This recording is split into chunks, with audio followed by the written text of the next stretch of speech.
Professor Bo Kong, welcome to BRI Dialogues. It's 6th of July, 2022.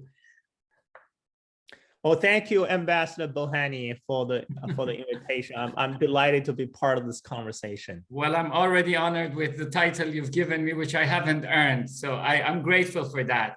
PIP, power, influence, and presence, is a term that you have in your past speeches addressed and tackled. How is the new dynamics in the energy markets, the war in Ukraine, the rush to coal, perhaps auction of Sakhalin resources in Eastern Russia, impacting that PIP from where China is sitting?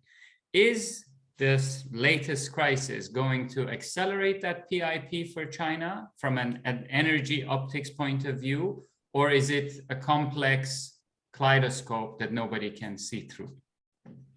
Well, I think China has been stepping up its energy relationship with Russia for a while. So this is something that has been in the works for a while. The war in Ukraine simply accelerates the trend. Since the war in Ukraine started, China has been the largest purchaser of fossil fuels from Russia. And I don't think this is new. I don't think we should be surprised. As I said, the dynamics have been in place for a while. They've been just playing out in a more sort of pronounced, more interesting manner in today's geopolitics. It's not like we wake up just to this new reality. In fact, Russia has been pivoting toward the east for a while, recognizing its structural dependence on the European markets and concerned about the implications of shale revolution for Russia for a while. And while China deepens its ties with Russia, I don't think China will put all its eggs in one basket. It's important to recognize that China sources a lot of its energy primarily through maritime energy trade. So I don't think that's going to change. At the same time, if you are concerned about energy security, and the best policy to follow, of course, is diversification. And so I think that's the lenses through which I will view at the recent developments. And needless to say, China has been one of the major beneficiaries in many respects because of the war in Ukraine from an energy security perspective. Because all of a sudden, Russia now has this, interesting problem where it could not sell its fossil fuels to many markets for the first time in a while now. So in that regard, this gives China a lot of leverage. And the other thing that you might know is that for many years, Chinese companies, particularly state-owned energy companies, have been seeking upstream access in Russia, and that has been very slow. And the progress there is very slow. And until recently, we haven't seen some major breakthroughs. But now Russia is in a much weaker position. So my understanding is that we are likely to see more sort of mutual penetration between Chinese and Russian energy companies into their corresponding markets. And my sense is that Chinese companies probably are likely to achieve more progress than their Russian counterparts, because after a while, China has really, over the past couple of years, done really well in planning some of the major initiatives and carrying out major projects that have really prepared the country well for different scenarios from energy security perspective in terms of its ability to deal with supply shocks, its ability to manage price shocks, and its ability to build extra, spare capacity and in terms of strategic petroleum reserves, etc. Right? So China's been doing a lot, and meanwhile, on the supply front, since under President Xi, the government has been really trying to advance this modernization of its energy supply system, primarily focused on the role of renewables. So in many, many respects, I would contend that China has really come a long way from energy security perspective. Years ago, when I worked on the issue of energy security, I often raise a lot of questions about the ability of the system, particularly the institutional capacity to deal with a lot of these issues. I think it's fair to say, just in the short span of time, China has come a long way. Yeah. That's really clear, Bo. Thank you very much. I mean, you set the issues out extremely well, but there's, of course, China has got a huge weight. If you like, the weight displacement in the energy markets is enormous. And obviously, the war is having all sorts of implications beyond the bilateral Chinese-Russian dimension. So if China was now to accelerate its hydrocarbons links with Russia in particular, that will have an impact on the traditional suppliers that it spent the last 20 years building relationships with. So how does the energy market as a whole, how do West Asians, for example, respond to discounted Russian oil in particular being offloaded in China? One, and the second one, of course, is you have India in the same situation as well. India and China in many ways are in the same place, given Russia, relation to Russia, and also with relation to West Asian hydrocarbon suppliers. How do you see these two trends developing going forward? Yeah, that's a great question. I think for China, the first thing we have to note is that the share of gas is very, very low. In comparison with OECD countries, natural gas only accounts for about 5–6% of the total energy consumption.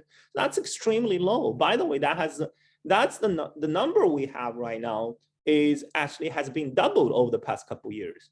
I mean, you can tell that, immediately when you look at this number, right? I mean, the energy supply mix, for China to actually move toward carbon neutrality, to reduce its carbon intensity, the country needs to do a couple of things. Continue to raise the profile of renewable and possibly to raise the profile of natural gas as a bridge fuel. And then meanwhile, China needs to cut back on coal. So two things have happened since over the past couple of years during COVID. First, China has stepped up. China has been building more coal power plants than it has been doing for a while, right? And so that's not good. China is doing that largely because of a variety of factors. First, its industrial economy sort of rebounded faster than other economies in response to the surging demand from overseas because of the supply disruptions, etc. And secondly, China has been having problems with some coal suppliers, particularly Australia, right? So Russia has been, not only exporting oil and gas, but also coal to China. So to the extent China is importing more natural gas from Russia, I think it's a good thing, because it allows China actually to pare down the role of coal, because the reality is that China just doesn't have enough supply. And I don't think, Russia will displace, the other Central Asian economies in the supply mix, because China simply needs a lot more. But then there is the issue as to whether,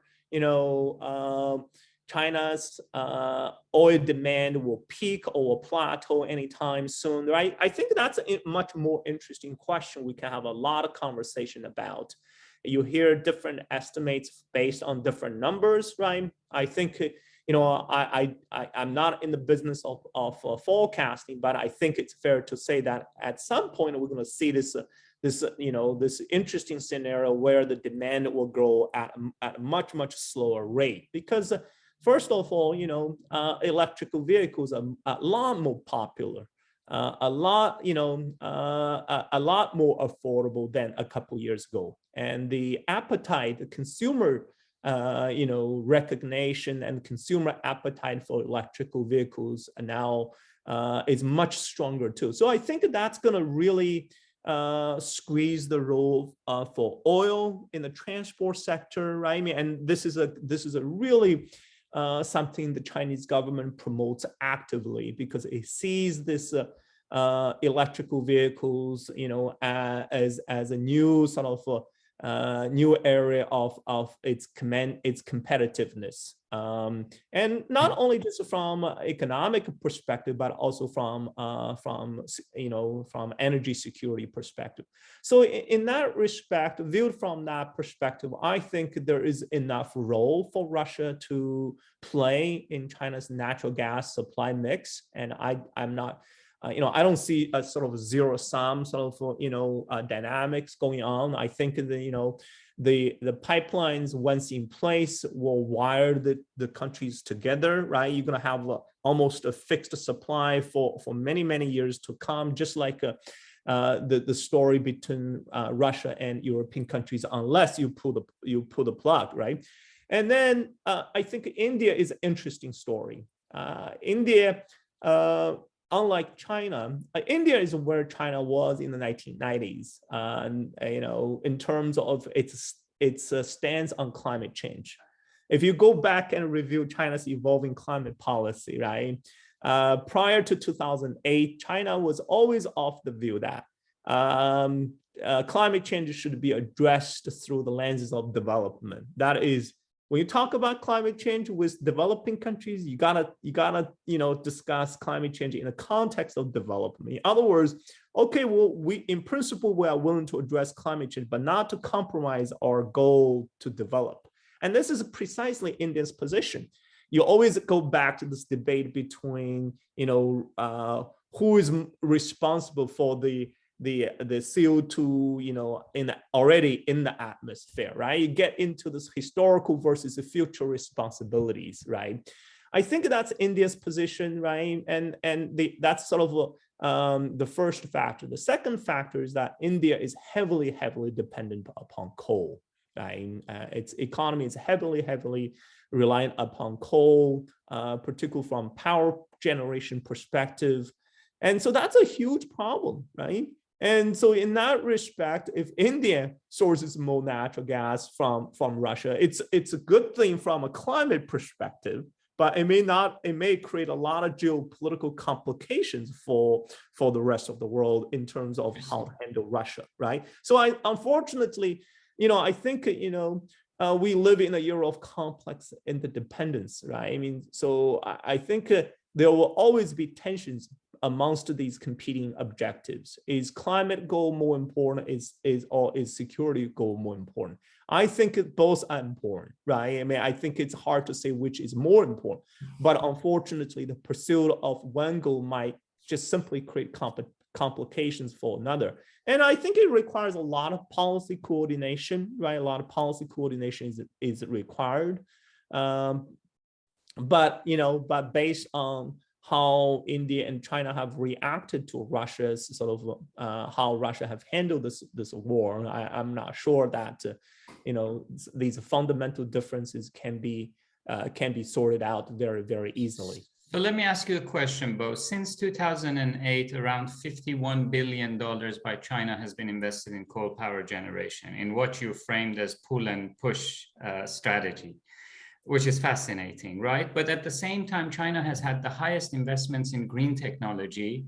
And according to a Green Finance Committee, December 2021, in the next 30 years, China will be investing $74 trillion in green energy. So that is massive, that is colossal, right? So if we are talking about future commitments, current complexities, even by today's standards, some of these coal demand, Polish Prime Minister was in FT today saying green transition cannot come at the cost of European security, right? So everybody's saying, okay, coal for the time being is good. Even within this context, would it be fair to say that China is years ahead of other countries, even the United States, in conversion to green technology? And a follow-up question to that, and after that I will stop, with the new arrival of, sand batteries, with central China being all deserts, would that create a new leapfrog again for China on these new technologies, for green technologies? Those are excellent questions. And there's no doubt China has been leading the world in manufacturing, deployment, and even growingly, consumption of renewable power domestically. But we have to recognize this irony here, right? Domestically, China is leading the world in renewable energy, in this push for sustainable energy. But this is not happening overseas with respect to how it conducts energy relationship with other countries, particularly in developing countries, in Belt and Road sort of, germane countries, right? And of course, there are many factors which I can come to, right? But just let's focus on the domestic development for a second. I think you are right. What China is doing right now will prepared for competitiveness for a much better and much secure and much sustainable energy future over the next next decade also. I mean, there's no doubt. And after all, the power China enjoys in the area of economy has a lot to do with the fundamental fact that it simply is the largest producer, is the global powerhouse of manufacturing, right? I mean, this is the reality.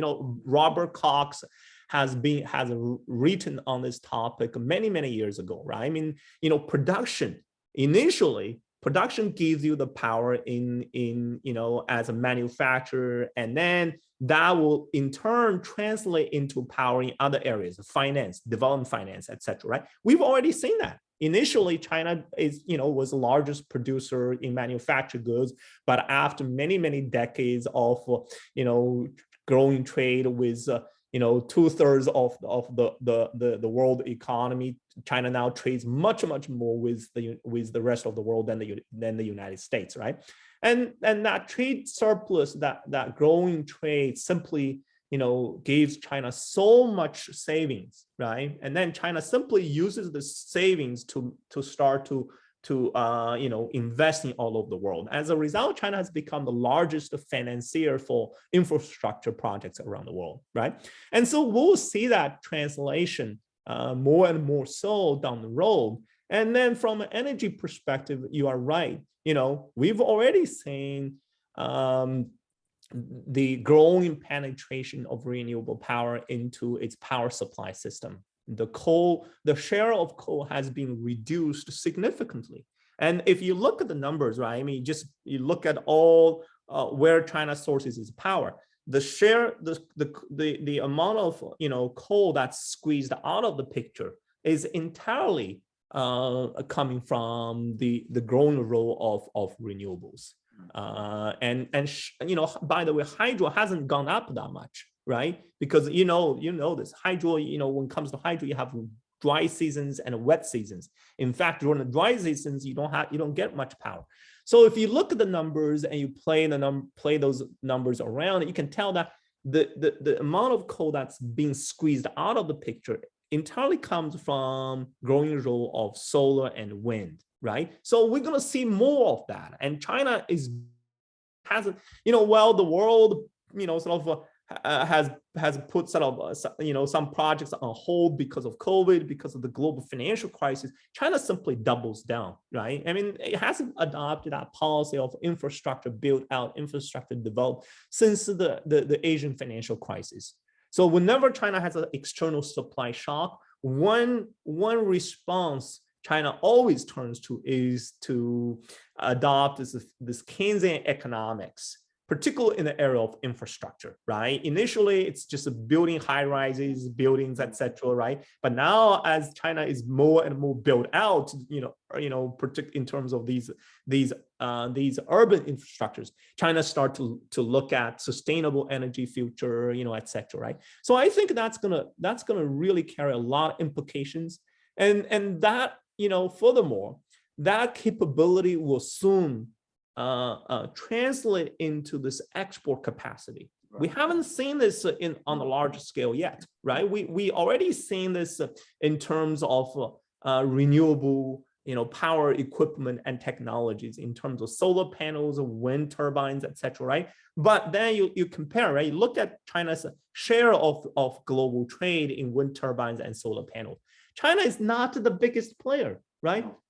But this is a really interesting to keep an eye on. I think if we come back in a couple of years, the story might be very, very different, because this is pretty much the same thing, right? We've already known this, because we looked at the story of China in other areas, right? Initially, China started to catch up, and by the way, when China was in a catching up stage, China oftentimes imported technologies, bought foreign licenses, and welcomed foreign investment. But then once foreign investment licenses, etc., translated into domestic capacity, and China start to really surge in this area. So I think we will see that in a couple years.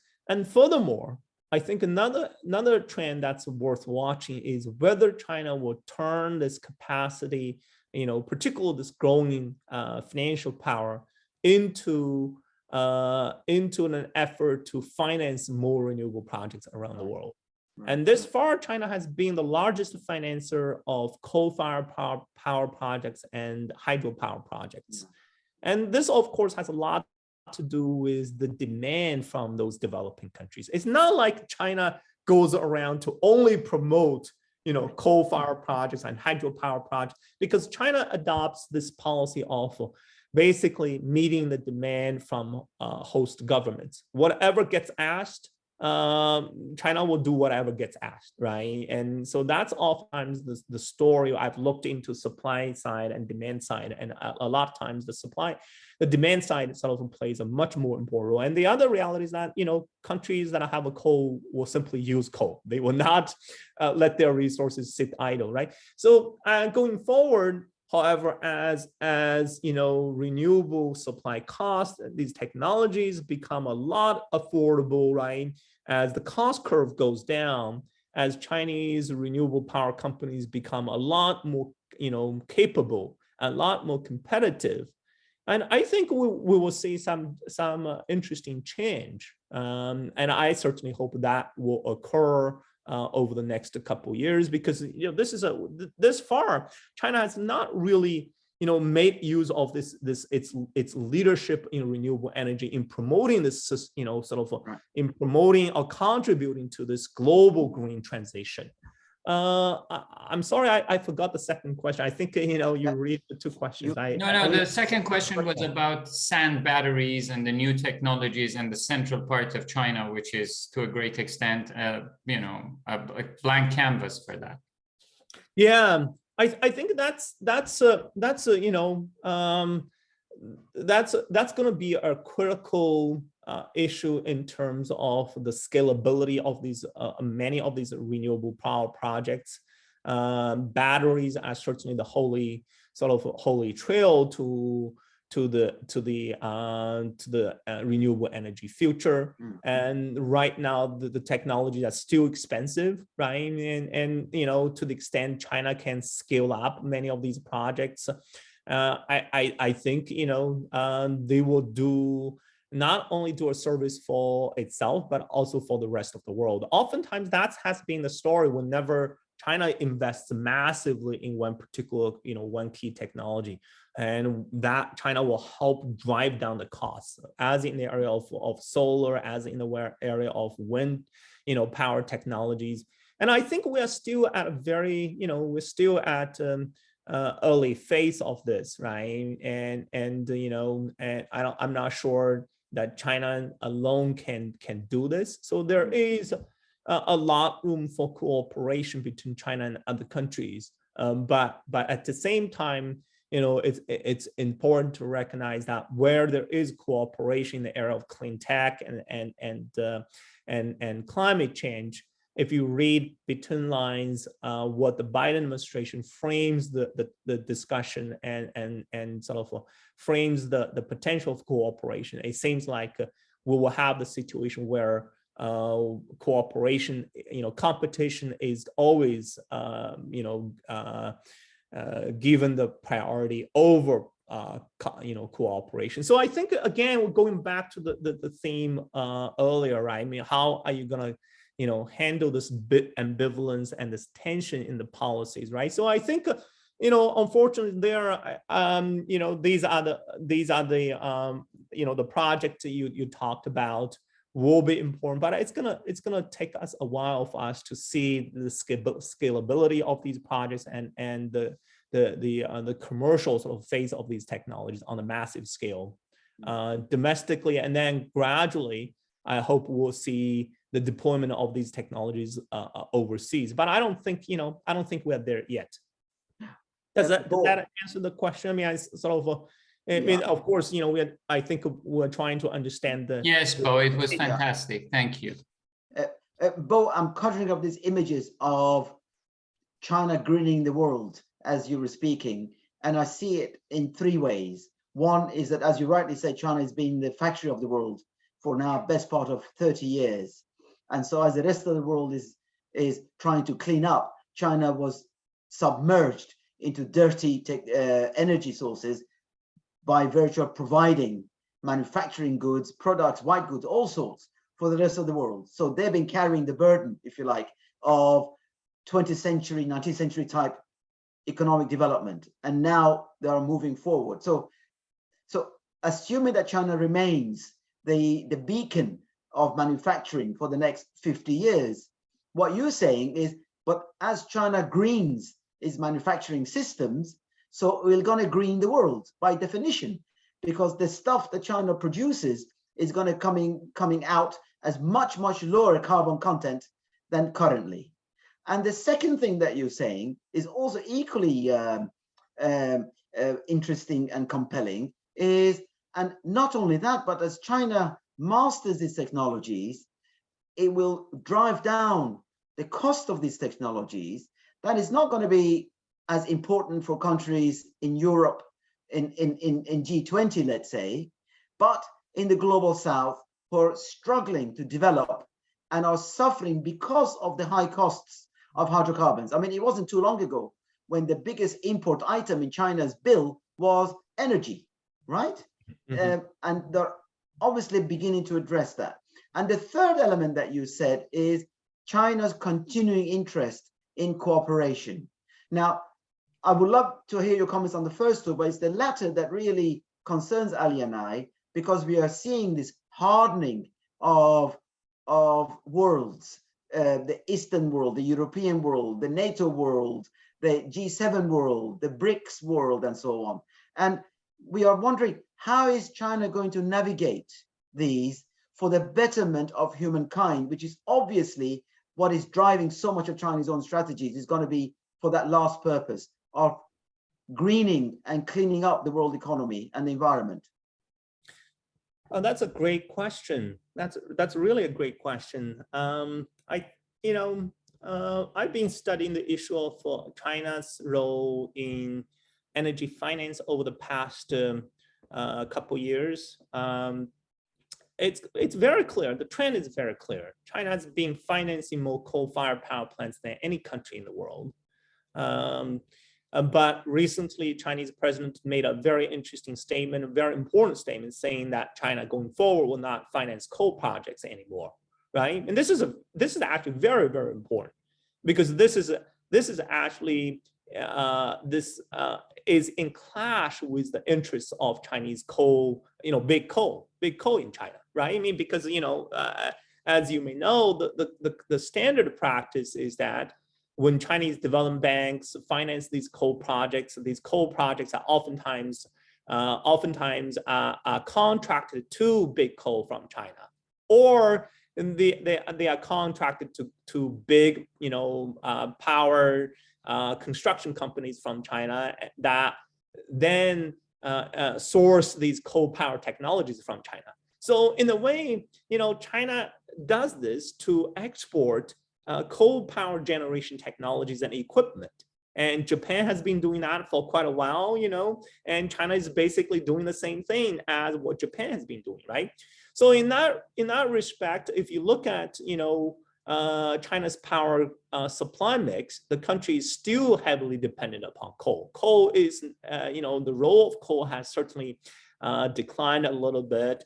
Nevertheless, it's still true. China gets the more power from coal than any other sources for now, right? I mean, that story might change, over the next 10, 20 years. But we're still, China still can't live without coal. And in fact, China's been building more coal over the past couple of years. So what this means is that, this statement, this commitment from China actually clashes with the interests of the industry, right?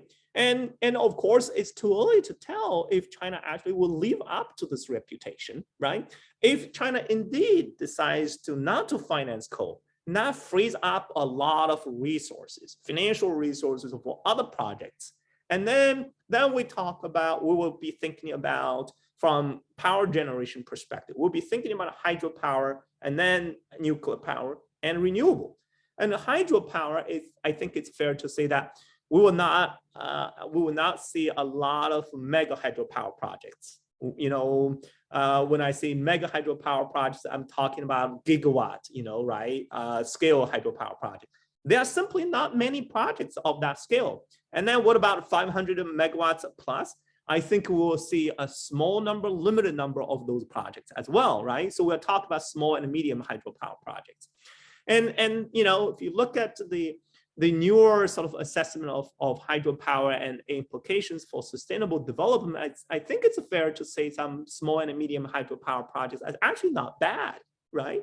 And I think what concerns the world is the mega hydropower projects and big hydropower projects in terms of the implications from environmental perspective, for human displacement, etc., right? And then in terms of the comparison, if you compare hydro and renewable, I think it's fair to say that hydropower projects oftentimes take much longer and cost a lot more. And so if renewable projects continue, the costs continue to go down, I think it's more likely that many countries around the world will choose to do, renewable. But again, I'm not saying all countries will sort of, abandon hydropower, because that's not likely. If you look at some countries that have a lot of abundant hydropower resources, yet much of it is untapped, those countries are destined, are almost guaranteed to move forward with a lot of hydropower projects, because they will simply not let those resources sit idle, as I've said, right? So nevertheless, I think it's fair to say that going forward, as China no longer finances coal, this will really free up resources for renewable. But this far, China has not been as aggressive as what it has been doing in the area of coal. And this has a lot to do with this fundamental fact that, if you look at the players, right? The players in the area of renewable energy oftentimes are not state-owned. This is really interesting, right? And so the world much of the developed world oftentimes, complains about the role of the state economy in China, et cetera, right? Particularly with respect to market access, et cetera, WTO obligations, right? But I think, maybe from climate perspective, right? From China's role in sustainable energy future perspective, maybe we need to rethink the issue a little bit, right? Because it's just the fundamental reality that much of the Chinese economy is state-owned, right? And this gives the Chinese government the ability to really deliver projects on a very, very fast basis, in a very cost-controlled manner, right? And these, by the way, these companies have been sort of tested, have been have a known and proven record, you building projects, etc., right? But in comparison with the coal sector, renewable power companies, as I said, particularly the technology providers are primarily private companies or private champions. And so they can't really compete with these coal champions, the big coal of China.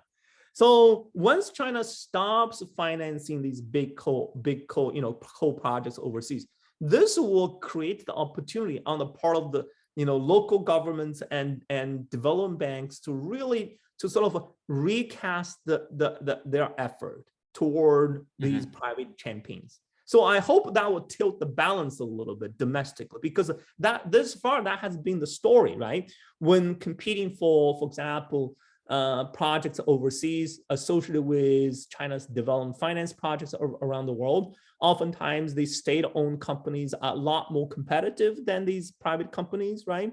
And if China doesn't finance coal projects anymore, and then if Beijing sends a clear message that look, from now on we'll put a lot of emphasis on renewable projects, and that might, as I said, might change the balance of power, might generate the new incentive on the part of these technology providers, constructors and development banks. You need these three players to work together. Very interesting. Now, I was thinking while you were talking, and I came up with C3, China's coal competitiveness. But as you rightly said, this is coming to an end with the decree of President Xi Jinping that no more investment. But there's another C there, and that is credit. And that takes me to multilateral institutions. And China Development Bank, China Infrastructure Investment Bank, and NDB for that matter. And we see a tremendous, I would say, push and lobbying from major banks on Wall Street, JP Morgan's of the world, Morgan Stanley's of the world, Goldman Sachs of the world, of participating in capital markets in China. Now, if this new capital and the savings of Chinese as well is combined with that big C of capital of China as a state, how do you think that would accelerate this movement? And there's as well a secondary question to that. You are a scholar at Center for Strategic International Studies. Is there a grip about how intertwined US and China are when you hear some of these rhetoric that China should be stopped in its track at any expense, et cetera, economically? So isn't there already a massive synergy for the betterment of the world, as Anush was saying, and for growth continuity between the C number 4, which is credit and capital markets, and China's resources? Oh, very good point. I think that's true. That's absolutely true. And in spite of the push for decoupling, we've seen recoupling between China and the United States in the financial sector. In fact, the CEOs of these major banks have been going to China more so than before, because over the past couple of years, China has really widened the opening of the financial sector for the first time. China has accelerated the opening, right? Ever since China's entry into the WTO, China has been postponing that opening, because China has made it very clear it will open up that sector, but China doesn't want to open up that sector before it's ready. And now, after all these years, right, the Chinese government has basically concluded that it's ready. Its banks are ready to compete with the international peers, and it's ready to open up its financial markets and welcome, all these investment banks, etc., to come to China. And of course, one could argue from a realistic perspective that this might be a calculated and strategy sort of to tighten the links between China and the United States, and that may very well be the case, but it doesn't really matter. The reality is that the Biden administration has recognized that it's simply not possible to have complete decoupling, right? As a result, what we've seen is this interesting change that sort of recognizes the distinction between competitive areas and non-competitive areas. In competitive areas, we're going to see this push for more decoupling, right, with respect to advanced technologies, because the United States right now does not want to empower China to be a more fierce competitor for the United States. So therefore, you're going to see some decoupling in those technologies, and oftentimes that decoupling, it features, sort of, policies such as export controls, right? Bans on Chinese investment acquisition in the United States, etc. So But in other areas, such as financial sector, I don't think we are seeing decoupling, right? But the question is whether the capital from the United States and capital in China will combine forces and play a positive role in financing this green energy revolution or green energy transition. And to the extent the capital goes to China, I think the capital probably will play a role in the greening of production in China, right? Along the lines of what Professor Atishani said, right, a moment ago, right? That is, China will green its production. So the world will benefit as part of that, as a collateral sort of benefit in a way, right? If it's not collateral damage, it's collateral benefit, right? So the world will benefit from that perspective. But I'm not sure about Chinese capital and American capital in China combining forces to finance foreign projects, right? And if anything, we might see, Chinese capital and American capital in the third country join forces together. But right now, I don't see that because, clearly the Biden administration is trying to promote a different sort of initiative, BBB, build better and build back better, right? Build back better world. Right, exactly. So, honestly, I may have a different view there, right? I mean, I think in this push for cleaner, sort of a better, sustainable future, I think we are all together, and I think, the United States may have missed an opportunity to really work with China. I think the Chinese government has made this clear on many, many occasions that it really wants to work with the United States with respect to BRI, etc. And the U.S. has missed the opportunity, right? During the Trump administration, the U.S. basically, earlier the U.S. refused to be part of, AIIB, right? And now it wants to sort of create a separate sort of a project to compete with the BRI. But the reality is this, right? If you look at the number of projects, right? China's participation in construction projects around the world, it's absolutely clear. China has a huge advantage over American companies and European companies in developing countries.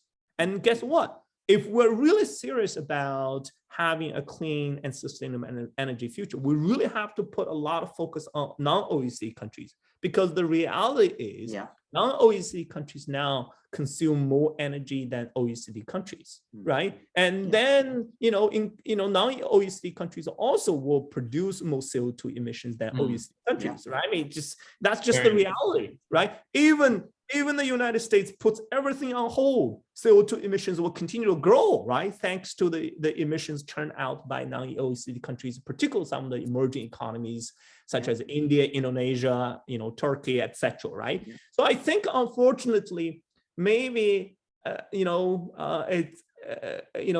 need to have some reflection about how I think we need a separate session, Bo, for that, for having you on a separate call for China-US geostrategic wrestling, I don't know, tandem jumping in certain projects. So we will do that. Yeah, but unfortunately, in the era of this great power rivalry, commercial cooperation oftentimes is viewed, first of all, through security lenses, right? You first of all look at the security implications of this cooperation, and then you examine whether it is in your interest to do so, right? Because you always worry that cooperating with China might empower China to be a much, much more sort of serious competitor. Except that's a recent thing, though, because there was a time that China was the opportunity. It was El Dorado. It's geopolitics getting in the way of, if you like, to be crude, the profit margin, because there is very clear link in the ways that in the past globalization accelerated China's massive development, and to try and undo globalization at the expense of China seems to be, to me at least, be absolutely false strategy. Globalization doesn't work like that at all. But while you were speaking, I don't know, at the height of the Cold War, a book came out called Vodka Cola, and it's a fascinating analysis of growing financial and economic links between the Soviet Union and the United States under the radar of hard geopolitics. And I'm still hopeful that if we don't call it vodka cola, we can call it iced green tea as a way of trying to bring the American side to appreciate China's offering in that context and actually find some way of middle. I think we are a long way away from that. I think now, thanks to the war in Ukraine and Russia's behavior, these lines are going to be hardened before we find a holes through to reconnect hands across Europe and East Asia and United States and East Asia and China in particular. But given the picture you've provided of the centrality of China in all things energy, parts of the world, Bo, have put a lot of their resources, in fact, their whole foreign policy strategies towards China. Countries like Saudi Arabia, like Qatar, like UAE, like Iran, and so on, have actually reorientated their economies, particularly their energy sectors, and it's the derivatives of energy, not just crude oil and so on, towards China. And if the policymakers of these countries are now listening to you, and you're telling them, look, China is finding cheaper access through Russia, and when Russia dries up, it will have moved so far down the renewable track that is actually not going to need you guys, right? Yeah. I would be trembling if I was sitting in their presidential palaces and emirdom palaces. What word of assurance did you have for these guys as China begins to shake off its dependence on hydrocarbons in the next 20 years or so? Yeah, I think that's a great point. You know, I can't agree with you more on the 2 points you made. First, about the role of firms in today's international relations, right? I think the firms are really interlinked, across the world, particularly between American firms and Chinese firms. That's why I'm always doubtful of the extent to which the Trump administration could succeed with the decoupling strategy. As you may recall, after COVID broke out, Secretary of Commerce Wilbur Burr even made it, issued a call for American companies to come back home to reshore, right? But we have the data right now. There is not much reshoring, right? There is a little bit of friendly sort of movement toward friendly countries in Southeast Asia, but not much really, right? I mean, I don't think that's going to change much, right? But nevertheless, I put a lot of hope on the linkages between firms, right? And I very much want to read the book you've just talked about, and I think in spite of the technological controls in the United States, for example, it's the case that some of those export controls actually haven't worked. Guess what? Multinational firms have this interest to work with China to export these technologies, because the reality is that China is going to be the largest market, right? I mean, with over 300 million, middle class of 300 million, it's almost like the entire country of the United States. And it's just a matter of time. China will be the largest market for everything, almost, right? And so, if you're a multinational company, are you willing to give up that market? I don't think so, right? And going back to your point about implications for resource-rich countries, I think you are right that some of the fossil fuel-rich countries ought to be worried about China's trajectory and China's push for sustainable future. But other countries may not need to be too worried, depending on the type of resources, right? Because, renewable future is also a resource-intensive future. right? And the resources you will need will be a little bit different, because you will be needing a lot of rare earth, elements. You will need a lot of lithium, etc. Right? Argentina, etc. For example, will benefit, right? And that's why we are seeing this interesting pattern where China now has become the largest trading partner for almost every country in South America.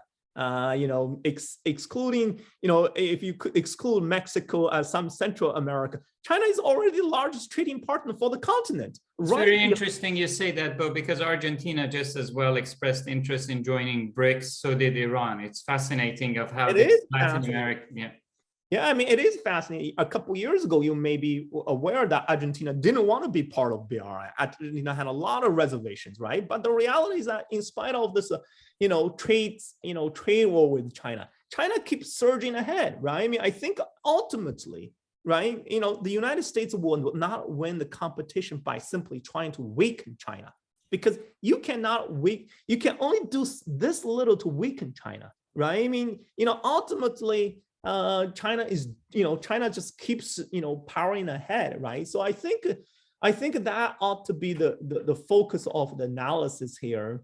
But going back to the discussion here, that is, countries like Saudi Arabia, right? Countries really need to think about their how they're gonna position themselves in this future of green energy or energy transition, right? Unfortunately, I have to say that very, very few fossil fuels rich countries have demonstrated the success in transition or in diversifying their economy. Unfortunately, there are just not many known examples, known successes right now.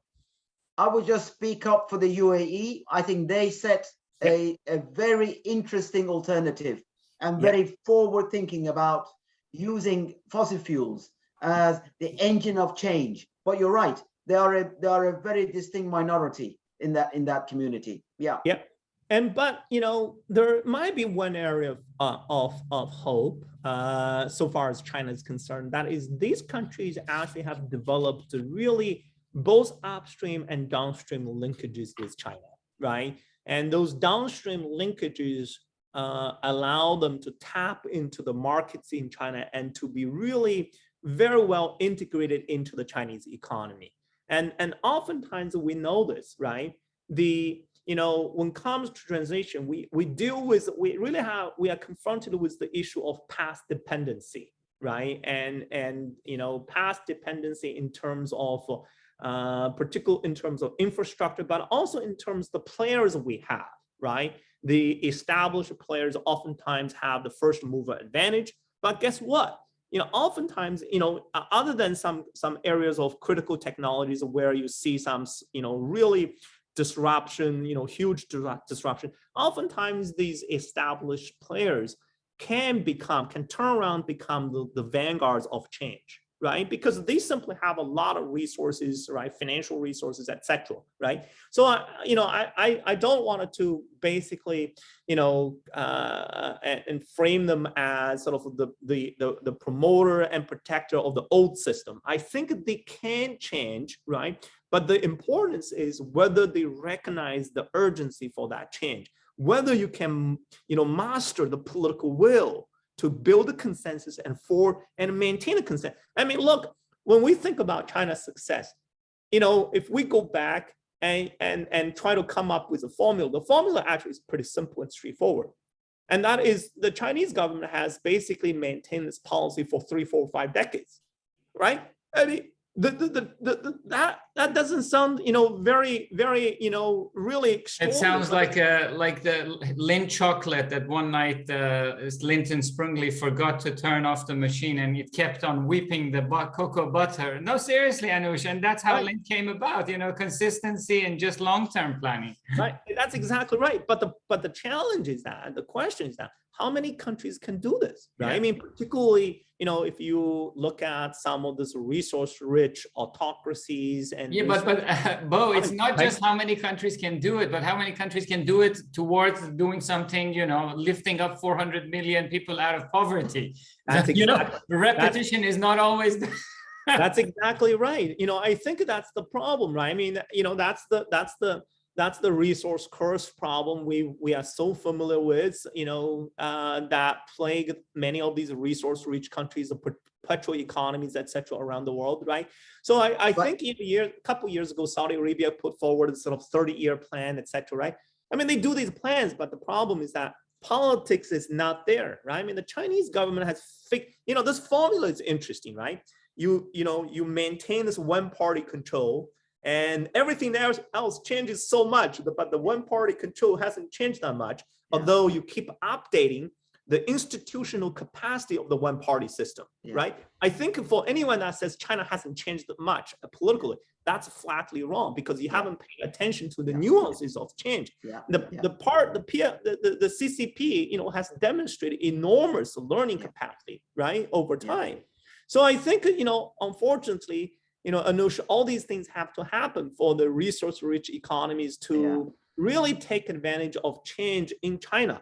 Otherwise, I think they will miss the boat. They already missed some of the resource-rich economies already missed the boat in the first round of this commodities boom, right? Remember, between 2000 and 2008, also 2009, we went through the super commodities boom, right?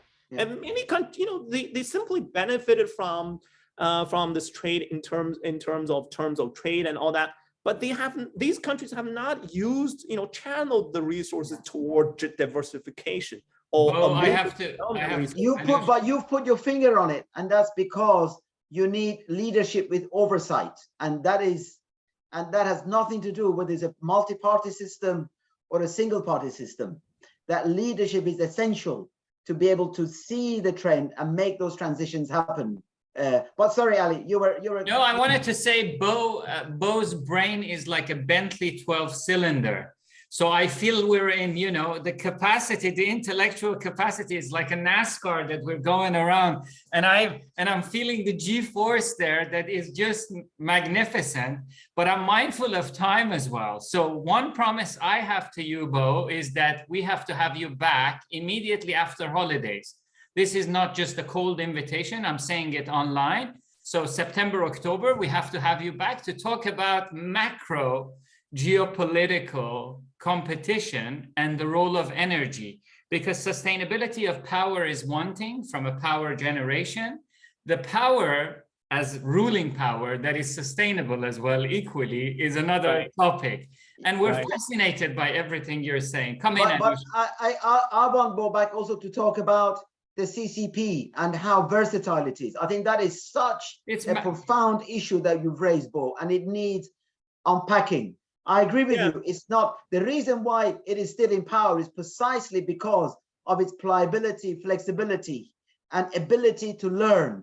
And what we know from the CCCP in the Soviet Union is the fragility and inflexibility. And that I want to explore with you when you're back. So we put that on the agenda as well, Ali.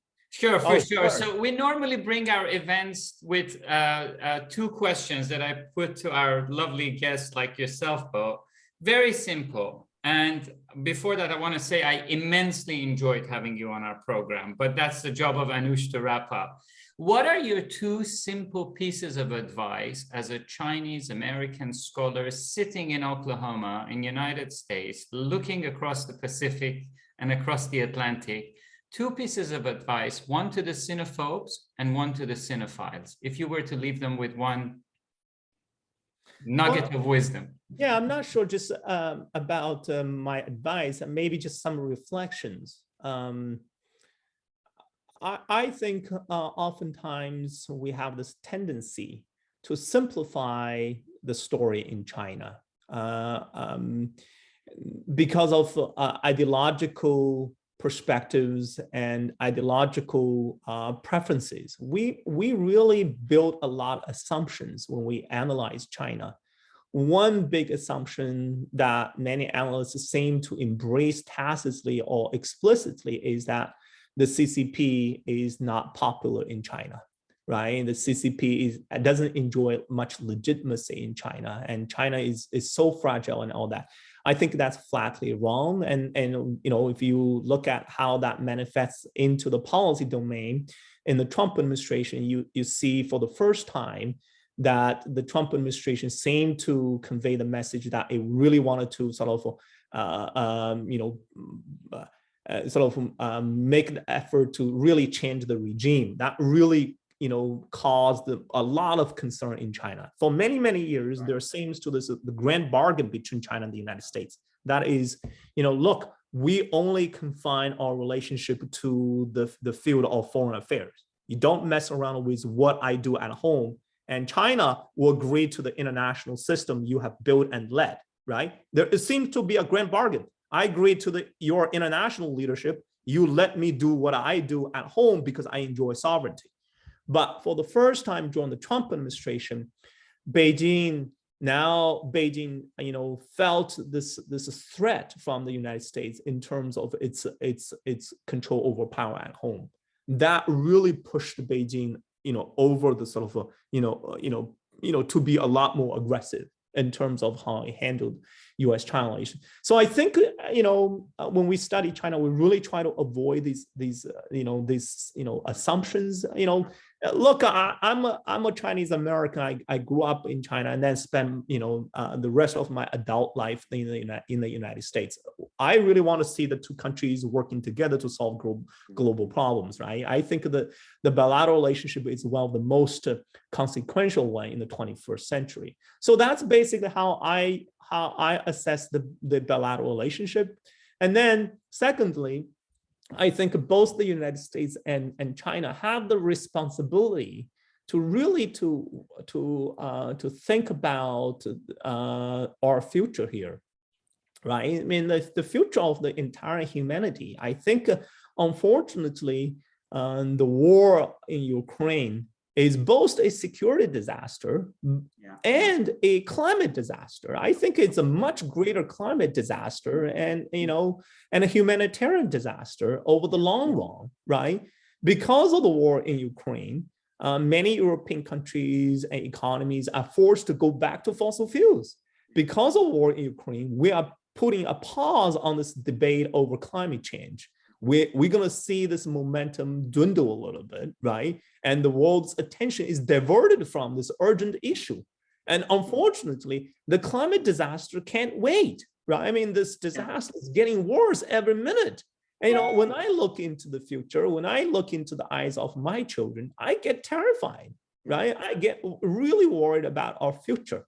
What kind of future are we leaving behind, right? I mean, can we tell our children, right, one day when, years later, we've done at that critical juncture, we've done what we need to do, right, to fix the problem, to stop the problem from getting worse, right? Unfortunately, I have to say I'm very pessimistic, right? I've become pessimistic, and now I've become a little bit more pessimistic, but it doesn't mean I've given up hope. I've given up hope, I put a lot of hope on communities, on other actors, right?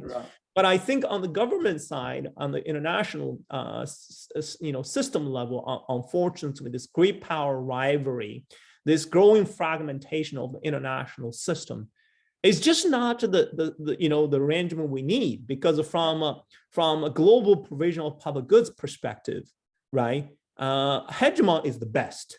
Bipolar system is the second best, because under both arrangements, you're going to have plenty provision of global public goods, maybe in each camp, right? In the bipolar system, but a multipolar system is the worst, because you're going to have this problem of nobody answering the call and providing global public goods, but also competing with each other rather than focusing on the bigger picture. But you said that you were not going to be you said that you're getting increasingly depressed, and yet much of the undercurrent of what you were saying throughout our discussion has been very positive, that actually there is tremendous amount of I was going to use the term energy, but I don't mean it the way that we've been talking about. I mean, no, I think you're right. I should say I'm a little bit disillusioned with politics. That's different. Yes, that there is a lot of goodwill towards shifting gears towards a better, and I agree that I think we are a long way from that. But what you've done is kind of go deep into this. There's so many aspects of what we regard as simple problems. You've shown that none of them are simple, but many of them actually have very clear ways, pathways towards resolution, right? You talked about path dependencies being an illusion in many ways. You're right. People can do different things. They can reinvent themselves and also find different ways of cooperating. So what you've shown in terms of your analysis and responses to our questions, which started about sources of energy for development, such like, particularly from China's perspective, is to say, yeah, but it's not that simple. Yeah, it is a lot more complex, but you know what? It's not impossible to sort these things out. So over and over again, I think you've underlaid what you've said with a degree of optimism, even though at the end you conclude that at the moment you're less optimistic than what you might be. That is why, Bo, we're going to have you back. I don't think by the end of 22 we're going to be able to talk about optimism. I think it's going to take a lot longer than that for the reasons that you've just explained. But I'm hoping that when you're back with us in the autumn, early or mid-autumn, depending on schedules, you'll be able to then delve much, much deeper into how we can turn this around. Because in this session, you've showed us the transitions and the issues that are blocking that transition or are hindering it. But I would love to hear from you. Well, how do we turn this round? So it is with enormous pleasure and gratitude that I thank you for having shared your time with us, Bo, and having engaged with us at such level of detail that is extraordinary, and the way in which you have created these layers of connections that do not appear at first sight, but also to show paths towards which things can be resolved one way or another. And the way that in the end you talked about the importance of major economies and powers engaging with them is a long legacy that you've left behind, I think, for us this afternoon. So I should thank you warmly, Bo, for joining us with the promise that we're going to be knocking on your door again, and hopefully you will open it and let us in again. Thank you so much. Thank you, Bo. Thank you.